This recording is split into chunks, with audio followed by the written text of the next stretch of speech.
ढोंग रचा जा रहा है कि उनको हार्ट अटैक हो गया। इतना जुल्म, इतना सितम, फर्जी मुकदमे में मुझको फंसा के जेल में बंद किया गया, सजा करा दी गई। लेकिन हम लोग उस मिट्टी के बने हैं कि हम इनके सामने अजीत पवार नहीं है कि घुटना टेक देंगे, मर जाना तो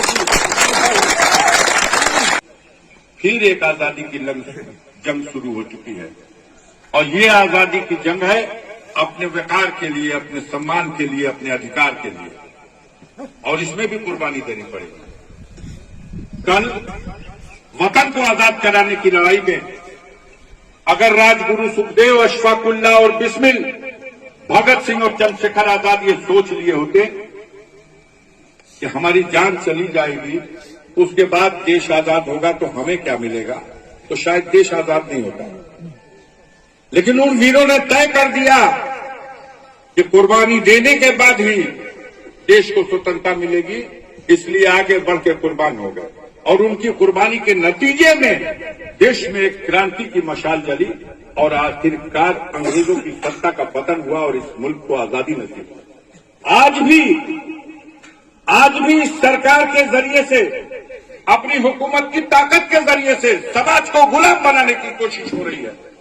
और इस बार फिर आपको एक आजादी की लड़ाई लड़नी है, इसमें फिर से कुर्बानी देनी पड़ेगी। हम तो यही मानते हैं कि हमारे भाई ने आगे बढ़ करके इस जंग में अपनी कुर्बानी दी है, हमारा पूरा खानदान भी कुर्बान होने को तैयार है, लेकिन इस जालिम हुकूमत का पतन होना चाहिए। न सिर्फ गाजीपुर की धरती पर बल्कि पूरे पूर्वांचल में, उत्तर प्रदेश में और बिहार के ज्यादातर इलाके में इस गुनाह ने इस हुकूमत के घड़े को फाड़ दिया है। हर तरफ थूक रहे हैं लोग। जितना जुल्म ढाया गया, इसकी कहीं मिसाल नहीं मिलेगी। आप बताइए, कभी आज से पहले ऐसा हुआ था? ये अर्थी जाति हो किसी की और उसमें कहा जाए कि इस अर्थी में इतने लोग जाएंगे, इतने नहीं जाएंगे? कभी ऐसा हुआ था? किसी की चिता पर कौन लकड़ी रखेगा, इतने लोग लकड़ी रखेंगे, इतने लोग नहीं रखेंगे? किसी को कब्र में मिट्टी इतने लोग देंगे, इतने लोग नहीं देंगे? हमारे साथ ये हुआ,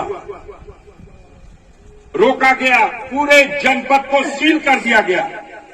बलिया को, मऊ को, आजमगढ़ को, जौनपुर को, बक्सर, बिहार, बादल, गंगा नदी पर बने हुए 6 पुल खोल दिए गए। मुख्तार को कंधा देने कोई आ न सके। लेकिन उसके बावजूद ये कुदरत का करिश्मा था कि सारे बंधन तोड़ के लाखों की तादाद में वहां लोग उमड़ के आए। हर बात